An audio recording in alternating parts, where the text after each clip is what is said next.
Hola, en las lecciones anteriores hemos visto el concepto de simetría variacional para una lagrangiana. Hemos visto cómo se pueden relacionar las familias uniparamétricas de simetrías variacionales con cantidades conservadas y también hemos visto ya cómo se pueden encontrar las simetrías variacionales, por lo menos en el caso sencillo de una lagrangiana para un sistema con un solo grado de libertad. En esta lección vamos a continuar viendo algunos ejemplos donde se trata de hallar las simetrías variacionales de lagrangianas, pero aquí en particular lo que interesa es señalar algunos detalles un poquito más delicados que vale la pena conocer. Regresando al ejemplo que hemos estado considerando en las lecciones pasadas, hemos visto que en el caso de la lagrangiana, que aquí aparece, que corresponde a una partícula de masa m en un campo gravitacional, por ejemplo, uniforme, también se podría tratar de un campo eléctrico uniforme. Bueno, ya vimos que para esta lagrangiana hay 5 familias uniparamétricas de simetrías variacionales y esas 5 familias nos llevan a 5 cantidades conservadas. Ahora, en realidad no es necesario conocer todas estas familias si queremos hallar cantidades conservadas, ya que el número de grados de libertad para este caso es 1, así es de que solamente puede haber 2 cantidades que sean funcionalmente independientes y conservadas. De hecho, uno puede confirmar que para este problema todas las cantidades conservadas tienen que ser funciones de estas dos que aquí aparecen. Esta φ1 representaría la velocidad inicial, vean que a t igual a 0, la φ1 es la velocidad simplemente, mientras que φ2 lo que representaría sería la posición inicial. Para t igual a 0, la φ2 es la q en t igual a 0. Todas las cantidades que hemos encontrado se pueden expresar, como ustedes pueden confirmar, como funciones de estas funciones que aquí tenemos. Aquí estamos utilizando el concepto de independencia funcional. Aquí, por ejemplo, esta función no se puede poner en función de esta otra. En cambio, las 5 cantidades conservadas que hallamos en la lección pasada, sí, ellas todas se pueden expresar como funciones de estas. Aquí es importante distinguir entre el concepto de independencia lineal, que es algo bastante común, de la independencia funcional. Aquí no solamente estamos hablando de combinaciones lineales, sino de funciones de una manera mucho más general. Ahora, como ya señalaba en lecciones pasadas, las familias uniparamétricas de simetrías variacionales no representan todas las simetrías que un sistema mecánico o un conjunto de ecuaciones diferenciales puede tener. Y para eso conviene fijarnos en nuevamente este ejemplo, que corresponde a una lagrangiana muy sencilla y a una ecuación de movimiento también muy simple. En el caso que aquí hemos estado considerando, recuerden, la ecuación de movimiento simplemente es esto, la aceleración es igual a menos g. Lo que vamos a verificar a continuación es que esta ecuación, que insisto es muy simple, tiene más simetrías que la lagrangiana que hemos estado considerando, que es la lagrangiana natural para el problema, la energía cinética menos el potencial, en el sentido de que esta ecuación es invariante no solo bajo 5 familias uniparamétricas como las que hallamos para la lagrangiana, sino bajo 8 familias uniparamétricas de transformaciones de esta clase. Recordemos que en la definición de las simetrías variacionales de una lagrangiana, precisamente hemos estado hablando de esta clase de familias de transformaciones y a partir de la forma en que se transforman las coordenadas y el tiempo, pensando en el caso mecánico, eso nos determina cómo se transforma la velocidad, lo cual resultó necesario para saber cómo se transforma finalmente una lagrangiana, ya que la lagrangiana depende de las coordenadas generalizadas, de las velocidades generalizadas y quizá el tiempo. Ahora, en esta ecuación de movimiento también aparece la aceleración, así es de que va a ser necesario el que determinemos cómo se transforma no solamente la velocidad bajo una transformación de esta clase, sino que también la aceleración.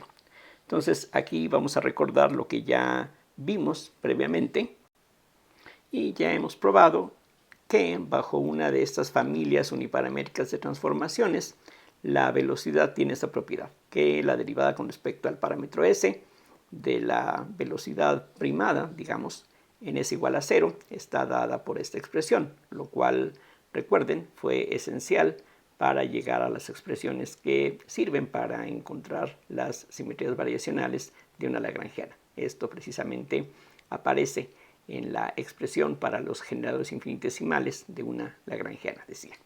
Entonces, lo que nos interesa ahora es encontrar una expresión similar a esta, pero en donde estemos hablando no de la velocidad, sino de la aceleración. Es decir, una vez que hacemos una transformación de estas, lo que vamos a tener es una nueva expresión para la aceleración, definida como la segunda derivada de la coordenada con respecto al tiempo. Y lo que nos interesa aquí en particular, nuevamente, no es exactamente la aceleración directamente, sino la derivada con respecto a s evaluada en s igual a 0. Recuerden que aquí, como ya he insistido, es muy importante el que estemos hablando de familias de transformaciones, y lo que queremos calcular, insisto, es qué ocurre con esta derivada. El truco para calcular esta derivada, que de nuevo definitivamente no es algo que parezca riguroso, pero el resultado sí lo es. Quizá el método no resulte del todo muy agradable, pero por lo menos es algo sencillo en donde vamos a poder utilizar las reglas básicas del cálculo diferencial. Entonces, lo que hago es ver la segunda derivada como la derivada de la derivada, pero esa derivada última la podemos ver como un cociente de diferenciales nuevamente. Así es de que, recordando que la derivada de un cociente es otro cociente donde tenemos el denominador original al cuadrado, pero en s igual a 0, t y t' estamos suponiendo son iguales, así es que de nuevo aquí tendríamos en el denominador de t al cuadrado, mientras que en el numerador aparece este denominador que en s igual a 0, de nuevo se convierte en dt, por la derivada del numerador, que aquí dejamos indicado de esta manera, menos la expresión que tenemos aquí en el numerador, aquí está, por la derivada del denominador, que aquí está indicada de esta manera. Al final, después de que derivemos con respecto a s, hay que evaluar en s igual a 0, aunque en algunos puntos ya lo hemos hecho. Bueno, continuando con este proceso, aquí de nuevo la idea es que la derivada de la diferencial es la diferencial de la derivada, con la idea de que una diferencial se relaciona con una diferencia, como su nombre lo sugiere, y debido a que la derivada de una diferencia es la diferencia de las derivadas, pues no resulta tan difícil aceptar que aquí justamente podemos hacer este intercambio. Lo mismo ocurre en este último factor. Esta derivada en s igual a 0, pues se convierte simplemente en la q punto, sería la derivada de q con respecto a t. Así es de que esta diferencial sería la diferencial de q punto. Ahora aquí utilizamos el resultado que mencionaba antes, que probamos para poder analizar las condiciones que llevan a las simetrías variacionales de una lagrangiana. Esto que está aquí, esta derivada en s igual a 0, es, como mencionaba antes, equivalente a la expresión que aquí aparece del lado derecho. Y eso justamente es lo que estamos sustituyendo en este punto. Ahora, aquí simplificando y siguiendo con esta idea de que la derivada es un cociente de diferenciales, un factor de t se cancela, y por otro lado tendríamos entonces la derivada con respecto a la otra t que aquí queda, de esta derivada que aquí está indicada. Aquí hacemos algo similar, este de t al cuadrado lo partimos en dos factores de t. De un lado tendríamos entonces la derivada con respecto a t de q punto, que es q2 puntos, y por otro lado, esto que está aquí por definición es la función xi, así es de que aquí lo que tenemos es la derivada de xi con respecto a t. Entonces esto es lo que se obtiene, y ahora hay que tomar en cuenta que estas derivadas con respecto a t significan derivadas totales, es decir, es simplemente una notación conveniente para abreviar todos estos resultados, pero ahora necesitamos expandir todo lo que aquí aparece para poder utilizar lo que aquí estamos obteniendo. Entonces, lo que voy a hacer es poco a poco ir convirtiendo estas derivadas totales en derivadas parciales. Entonces, comienzo con esta derivada. Esto es lo que obtenemos precisamente por definición, digamos, es lo que queremos decir con esta derivada total, que equivaldría a lo que uno obtiene por la regla de la cadena, suponiendo finalmente que la q fuera función de t, aunque aquí a este nivel de nuevo se están tratando como algo esencialmente independiente, pero, insisto, aquí la notación, por lo menos hasta este punto, era así utilizada para abreviar, pero ahora estamos ya regresando a la idea de que las variables son independientes entre sí y que esta derivada realmente era solo una abreviatura para esta expresión. Similarmente, esta derivada se desarrolla y está multiplicada por menos q punto, lo cual da lugar a estos dos términos. Aquí tenemos menos q2 puntos por esta derivada total, que equivale a esto. Y ahora hacemos de nuevo lo mismo. Esta derivada total la partimos tal como hicimos aquí arriba. Y siguiendo con este procedimiento, lo que uno obtiene es que de este término solamente tendríamos entonces estas dos contribuciones. Al derivar este producto tenemos un término con la q2 puntos, que aquí está por la derivada de la eta con respecto a q.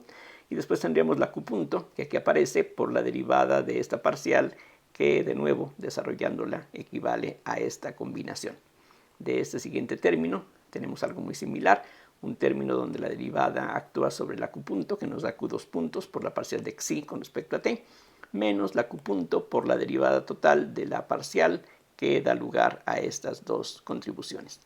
Después, al derivar este producto de esta q punto, obtenemos un 2q punto q2 puntos por la parcial de xi con respecto a t, y de aquí mismo tendríamos un término con el menos q punto al cuadrado por la derivada de esta parcial, que nos lleva a estos dos términos. De este último término simplemente obtenemos exactamente lo mismo, ahí no hay nada que podamos o debamos desarrollar por ahora. Entonces ahora simplemente lo que vamos a hacer es agrupar en las diferentes potencias de q punto. Este término no contiene a q punto, aquí está. En cambio, este que está aquí se puede reunir con este otro. Aquí, como de costumbre, suponemos que las parciales cruzadas conmutan, así es de que estos dos términos aquí se pueden reunir. En forma similar, aquí tenemos otro término proporcional a q punto, que es el que aparece aquí.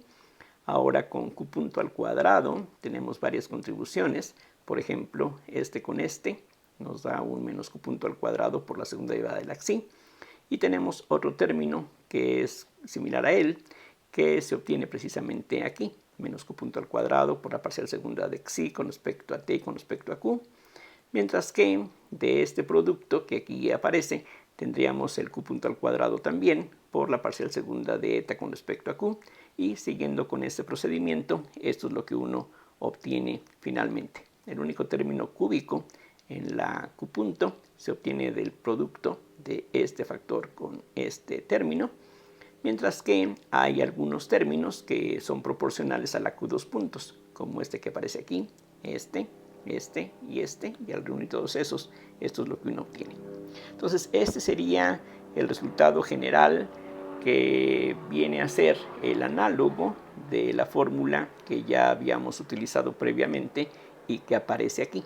Esta fórmula nos dice cómo cambia al variar el parámetro s la velocidad de la partícula, pensando en el caso mecánico, mientras que lo que aquí hemos obtenido después de todos estos pasos es la manera en que se transforma a primer orden, digamos, la aceleración, y el resultado que hemos hallado aquí está pues finalmente expresado todo en términos de las funciones eta y xi. Aquí seguimos de nuevo expresando todas estas cantidades en función de estas funciones básicas. Entonces lo que vamos a hacer es utilizar esta expresión general para cualquier familia uniparamétrica de transformaciones de la clase que estamos considerando al caso concreto de esta ecuación de movimiento. Entonces lo que queremos es suponer que en las variables originales ocurre que la segunda derivada de q con respecto a t es igual a menos g, esa es la ecuación de movimiento que tenemos, y queremos que algo similar ocurra después de haber hecho esta transformación de coordenadas, es decir, que ahora la segunda derivada, pero de la q' con respecto a la t' también sea igual a menos g. Si derivamos ambos lados de esta igualdad con respecto a s, y después de derivar tomamos s igual a 0, del lado derecho, como no hay dependencia en la s, esto va a dar 0, que es el 0 que aparece aquí a la izquierda, mientras que la derivada de esta segunda derivada, la derivada con respecto a s, en s igual a 0, es toda la expresión que aquí aparece. Entonces aquí simplemente tomo todos estos términos, pero en ellos ya vamos a sustituir la q2 puntos por menos g. Entonces vamos a tener dos términos que al multiplicarlos por menos g son estos que aquí aparecen, mientras que aquí al sustituir q2 puntos por menos g, de aquí vamos a tener otro término proporcional a la q punto, que aquí ya se ha unido a los que teníamos previamente. Entonces esto es lo que obtenemos aplicando, repito, este resultado general a este caso muy especial. Entonces, esta ecuación, otra vez, es una ecuación diferencial parcial. Vean que las funciones eta y xi serían las funciones desconocidas, igual que antes, las cuales dependen de q y de t, una y otra. Entonces tenemos aquí una sola igualdad. Vean que esto que tenemos del lado derecho de la igualdad no es un vector o una matriz, es una función que depende de las variables qt, q punto, nada más. Entonces tenemos aquí una ecuación que queremos que se satisfaga para todo t, q y q punto. A pesar de la forma que hemos estado empleando aquí previamente, aquí de nuevo estamos pensando que estas tres variables, q, q punto y t, son independientes entre sí, y la única manera en que esta expresión sea igual a cero de una manera de una identidad en algún abierto del espacio q, q punto y t, es que en este caso cada coeficiente de las potencias de q punto sea separadamente cero. Noten ustedes que la q punto aquí no aparece, aparecen las variables q y t.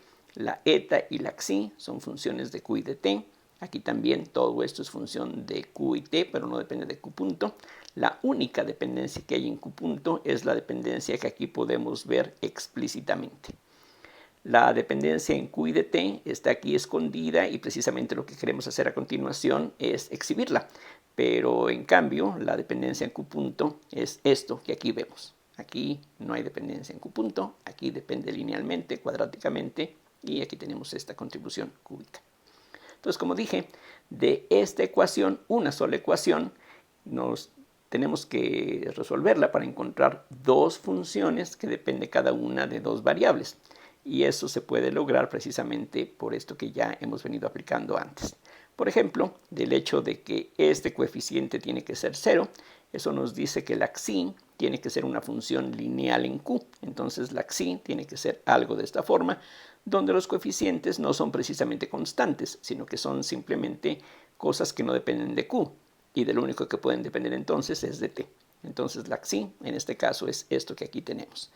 Ya desde este punto podemos ver la diferencia con las simetrías variacionales que encontrábamos para la lagrangiana de este problema. Habíamos visto que la xi era una función de t solamente. Aquí podemos ver que tenemos algo mucho más amplio y complicado que lo que teníamos en el caso previo, donde solamente buscábamos simetrías de la lagrangiana. Aquí estamos buscando simetrías de esta ecuación y esto es lo que obtenemos, mientras que en el caso de la lagrangiana este término estaba ausente y la xi simplemente era una función de t, que posteriormente veíamos que era una función cuadrática en la variable t, un polinomio de grado 2. Aquí vamos a ver que hay muchas más contribuciones.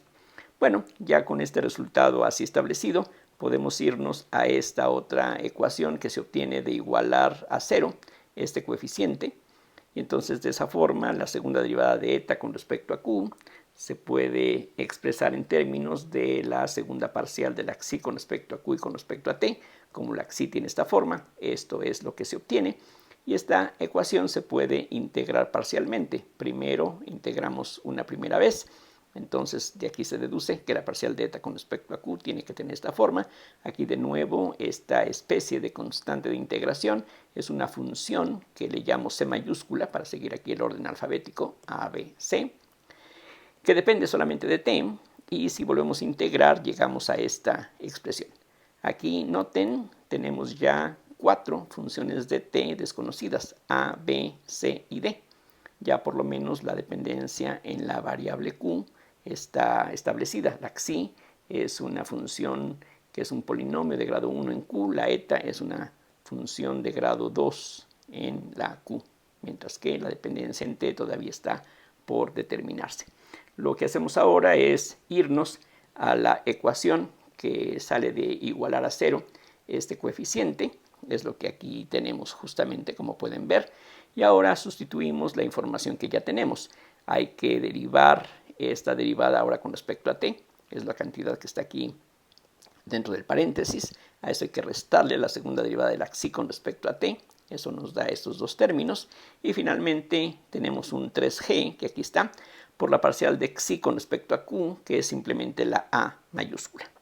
Y ahora lo que tiene que ocurrir es que esta igualdad a 0, de nuevo, tiene que ser válida para toda t y toda q. Ya la q punto en esta ecuación no aparece, pero aquí de nuevo hay que volver a considerar que q, q punto y t, en este caso q y t, son independientes, a, b, c, etcétera, son funciones nada más de t, por lo que el coeficiente de la q tiene que anularse por separado, pero ese coeficiente es esencialmente la segunda derivada de a con respecto a t, y eso nos dice que esta función a, que depende de t, solamente puede ser un polinomio a lo más de grado 1 en la variable t, donde c1 y c2 son constantes arbitrarias. Una vez que tenemos ya pues tomado en cuenta que estos términos se cancelan, aquí tenemos otra ecuación más contenida en esta igualdad que nos dice que la segunda derivada de b con respecto a t, aquí la podemos obtener, sería igual a 2 veces la derivada de c con respecto a t, y sustituyendo esta expresión para la a en estos lugares, tenemos esta fórmula que aquí vamos a utilizar más adelante y aquí conservamos por ahora. Ahora, por otro lado, lo que también tiene que ocurrir es que este término tiene que ser 0, esta suma de estas tres contribuciones, y a partir de allí, entonces, con la información que ya hemos reunido, lo que tenemos es esto que aquí escribo a continuación, la segunda derivada de la eta con respecto a t. La eta, recuerden, aparece aquí arriba, es esto que está aquí. Entonces hay que derivar 2 veces con respecto a t, de ahí entonces obtenemos estas contribuciones, como la a tiene una segunda derivada igual a 0, este primer término desaparece cuando derivamos 2 veces con respecto a t, solamente sobreviven las derivadas de la c y de la d, es esto. A eso hay que restarle la g por la parcial de eta con respecto a q, cosa que ya conocemos. De hecho, la derivada de a con respecto a t es simplemente la constante c1, más la c mayúscula, que sale de aquí. Y a eso después hay que sumarle 2g por la parcial de xi con respecto a t, y eso nos lleva a esta expresión tomando en cuenta lo que ya hemos establecido previamente. Aquí ahora podemos notar que este término y este término se cancelan, así es de que la única dependencia que aparece aquí en la variable q está a través de esta combinación, y para que todo esto sea igual a 0 para toda q y toda t, se necesita que esta segunda derivada valga 0, lo cual implica que esta función c mayúscula también sea un polinomio de grado 1 en t, donde c3 y c4 son dos constantes arbitrarias que se suman a las dos que ya habíamos introducido antes. Una vez que tenemos ya esta expresión para la c, podemos regresar a la ecuación que habíamos establecido también previamente. Ya entonces el lado derecho de esta igualdad queda como una función explícita de t que se puede integrar fácilmente, y en ese proceso, como aquí hay segundas derivadas, van a aparecer dos nuevas constantes de integración que estamos llamando C5 y C6, que entonces forman otro par de constantes que se suman a los dos pares previos. Regresando a la ecuación que tenemos aquí, una vez que este término ha desaparecido, tenemos una ecuación para la segunda derivada de d con respecto a t. Vean ustedes que esa segunda derivada está en función de c mayúscula y b mayúscula, pero tanto b como c ya las tenemos en forma explícita, así es de que fácilmente podemos ver que la segunda derivada de d con respecto a t es esta combinación. Sustituimos lo que ya hemos encontrado anteriormente, y aquí resulta que nuevamente tenemos una expresión que es un polinomio en la variable t, que se puede integrar también fácilmente, y otra vez, como aquí hay segundas derivadas, al integrar aparecen dos constantes más. Entonces en total tenemos 8 constantes en lugar de las 5 que hallamos para las simetrías variacionales de la lagrangiana que lleva a la ecuación que aquí estamos tratando. No voy a desarrollar en forma detallada los grupos de transformaciones que se generan con estas funciones. Aquí simplemente como ilustración voy a poner lo que corresponde para la xi. La eta tiene una expresión más complicada. Simplemente vean, la d es este polinomio y esta d es parte de lo que tenemos para la función eta. La eta aparece aquí arriba. Entonces ya la d es un polinomio bastante extenso y podemos sustituir aquí lo que ya encontramos para la a y la c.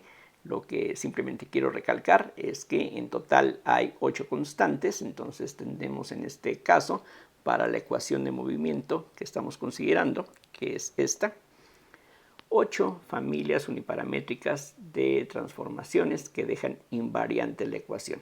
Entonces esto prueba justamente lo que ya había señalado previamente, que si partimos de una cierta lagrangiana, esa lagrangiana puede tener ciertas simetrías, pero regularmente la ecuación que se obtiene de la lagrangiana tiene más simetrías que la lagrangiana misma.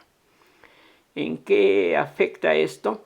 Bueno, realmente, pues más que nada es curiosidad, porque en el caso de las simetrías variacionales, o más bien de las familias uniparamétricas de simetrías variacionales de una lagrangiana, como ya hemos visto, obtenemos cantidades conservadas. En cambio, aquí no hay una forma directa de asociar cantidades conservadas con las simetrías de la ecuación misma.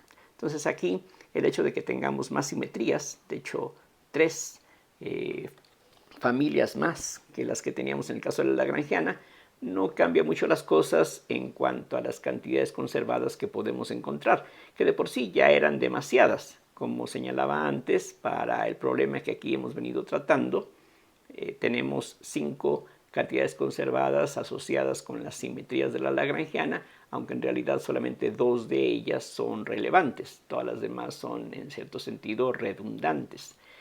Y pues simplemente lo que esto ilustra es el hecho de que cuando estamos pensando en algún sistema, ya sea físico o geométrico en general, asociado con un sistema de ecuaciones diferenciales, las simetrías que esas ecuaciones pueden tener pueden ser mucho más amplias que las simetrías que tiene la lagrangiana que uno puede usar para llegar a la ecuación. Mi interés en presentar estos cálculos es simplemente para recalcar que el hablar de simetrías en forma amplia, en forma vaga, pues no ayuda en mucho para algunos propósitos. Es decir, si lo que queremos es suponer ciertas simetrías para las ecuaciones de movimiento, eso no se tiene que reflejar forzosamente de manera completa en la lagrangiana que uno vaya a utilizar o proponer. Entonces esto simplemente pues es bueno tenerlo en mente como un contraejemplo de lo que uno podría pensar en forma ingenua.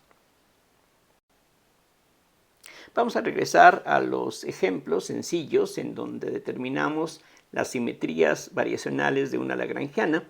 Y aquí de nuevo vamos a tratar un problema que no tiene que ver directamente con la mecánica en forma directa, sino que aquí vamos a fijarnos en una ecuación conocida como la ecuación de Boltzmann-Poisson, que tiene esta forma. Aquí la Q no tiene que ver con una coordenada, digamos la posición de una partícula, y la variable independiente, la T, no es precisamente el tiempo.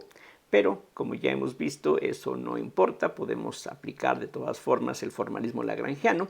Aquí la K y la A son constantes y la condición es que esta K sea diferente de 0, lo cual va a ser importante más abajo. Entonces lo que uno puede verificar fácilmente es que esta ecuación, como cualquier ecuación de segundo orden, se puede obtener de alguna lagrangiana. Otra vez hay una infinidad de lagrangianas que nos pueden llevar a esta ecuación. Y una de ellas muy sencilla es esta que aparece aquí. Aquí se puede notar que hay dependencia en Q, Q punto y T. Y además que la dependencia en la Q no es algo polinomial. Si tenemos un término cuadrático en la Q punto, es la única dependencia que hay en la Q punto, pero en cambio en la variable Q aquí tenemos esta exponencial. Entonces lo que quiero hacer ahora es hacer un cálculo similar a lo que ya hemos visto antes de determinar las simetrías variacionales, o mejor, las familias uniparamétricas de simetrías variacionales de la lagrangiana que tenemos aquí. Y en particular, como ya sabemos, eso nos permite encontrar cantidades conservadas que, de nuevo, no tienen por qué relacionarse con los objetos tradicionales como energía, momento, etc. Entonces, ya sabemos cómo obtener las familias uniparamétricas de simetrías variacionales para cualquier lagrangiana, y de hecho aquí está reproducida la ecuación que necesitamos resolver. Aquí recuerden, hay que tratar q, q y t como variables independientes, aunque esta notación da la idea de que la t es la variable independiente, pero otra vez esto simplemente es una abreviatura para escribir lo que está escrito en una forma un poquito más detallada aquí abajo. Entonces, lo que hacemos es sustituir la lagrangiana que aquí se ha propuesto. Y entonces, por ejemplo, la parcial de L con respecto a Q se obtiene de este término, aquí está, por la eta. La parcial de L con respecto a Q punto, afortunadamente nos da algo de primer grado en la Q punto. Y esta combinación, repito, es simplemente una abreviatura para lo que está aquí desarrollado, en donde sí, precisamente, las variables Q y T se tratan como independientes, lo mismo que la Q punto. La parcial de L con respecto a T se calcula también fácilmente. De hecho, hay dos términos en donde aparece la t, aquí aparece t a la k y aquí también. Eso entonces nos da estos dos términos. Todo eso se multiplica por la xi. A eso hay que agregarle la L misma, que es esta combinación, por la derivada total de xi con respecto a t, que realmente significa esto que está aquí escrito, y eso similarmente tiene que estar igualado a esta derivada, que en realidad es esto que está aquí expresado en forma detallada. Entonces, de nuevo, lo que podemos aprovechar es que tenemos una dependencia en la Q punto, que es polinomial, y aquí simplemente agrupamos los términos que corresponden al tercer grado, segundo grado, primer grado y grado 0 en la Q punto, mientras que del lado derecho tenemos solamente hasta el primer grado. Entonces, lo que tiene que ocurrir para que esta igualdad se satisfaga para toda Q, T y Q punto es que cada coeficiente de las potencias de Q punto en cada lado coincida. Entonces eso nos lleva a que este coeficiente tiene que ser 0, ya que del lado derecho no hay Q punto al cubo. Y eso entonces nos dice que la xi no depende de Q, tiene que ser una función exclusivamente de T. Y de forma similar, a partir de esta ecuación, podemos sustituir la xi y encontrar la parcial de eta con respecto a q. Eso es lo que tenemos. Así es de que la eta se obtiene de inmediato, pero queda expresada en términos de una especie de constante de integración, que es una función por ahora desconocida de la variable t.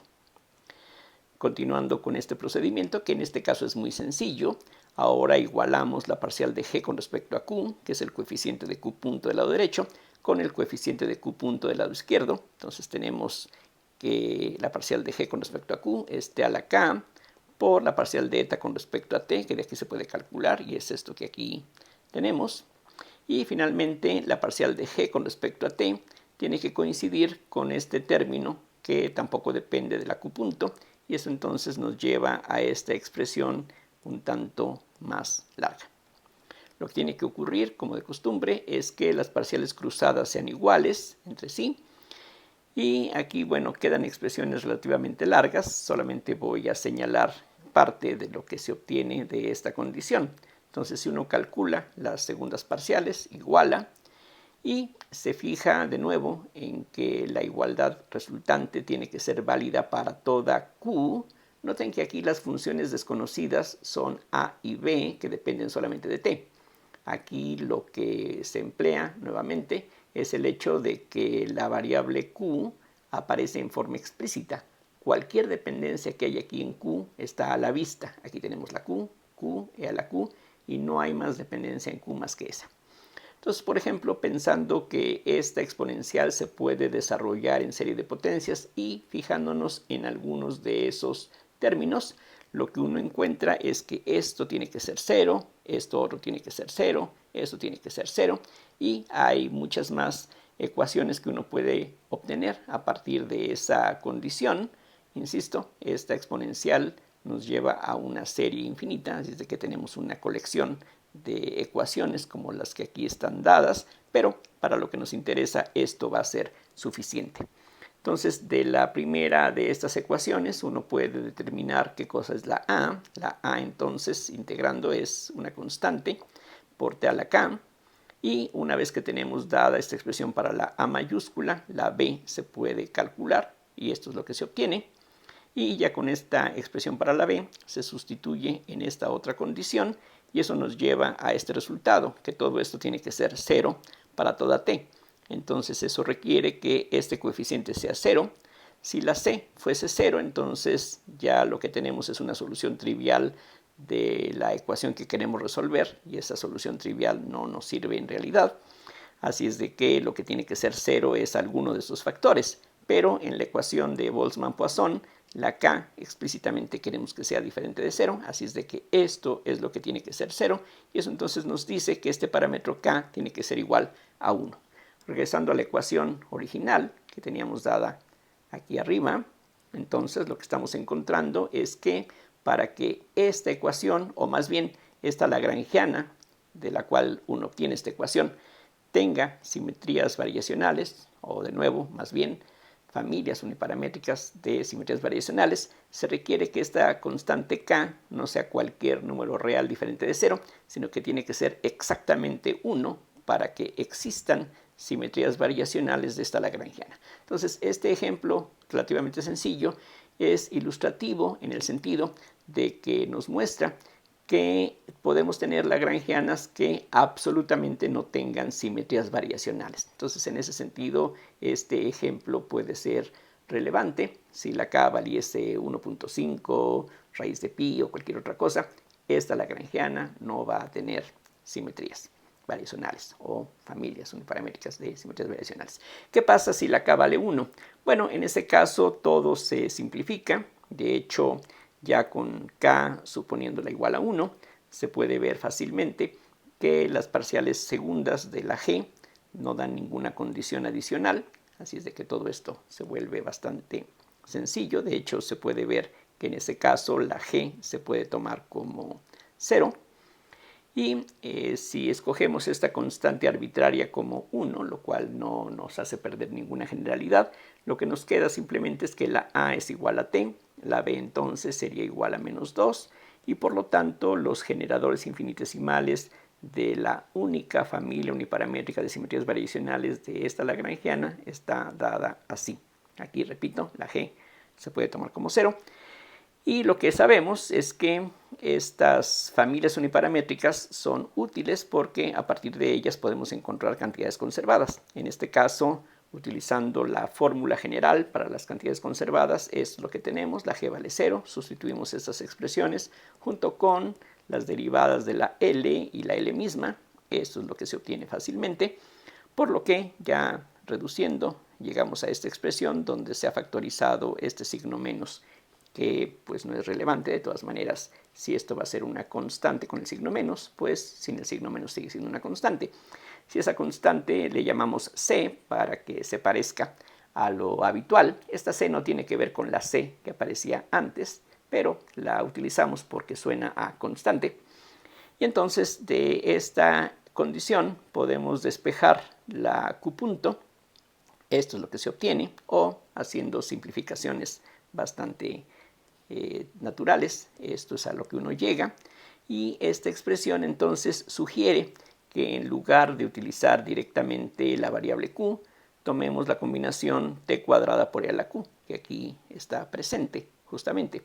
Entonces, si derivamos este producto, vamos a tener dos términos, y la derivada de q con respecto a t la sustituimos de esta ecuación, y entonces uno puede ver que efectivamente este cambio de variable que vamos a hacer aquí es conveniente porque este término se cancela con este, eso es todo lo que queda, y por lo tanto con esta nueva variable las cosas quedan expresadas así, y esto finalmente pues es una ecuación en donde podemos hacer separación de variables. Tendríamos por una parte dt sobre t, y del otro lado tendríamos du sobre este producto, que se ve algo pues no tan complicado de integrar. aquí ya no me interesa mucho el ver qué cosa sale en forma explícita.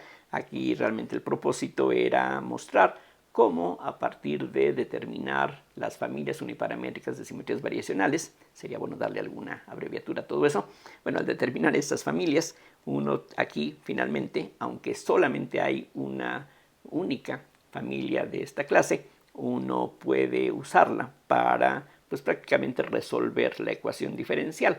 Aquí lo único malo es que lo que estamos resolviendo corresponde a un caso muy especial, cuando la k vale 1, porque como hemos visto, para otros valores de ese parámetro, simplemente la lagrangiana que hemos usado no tiene familias de simetrías variacionales.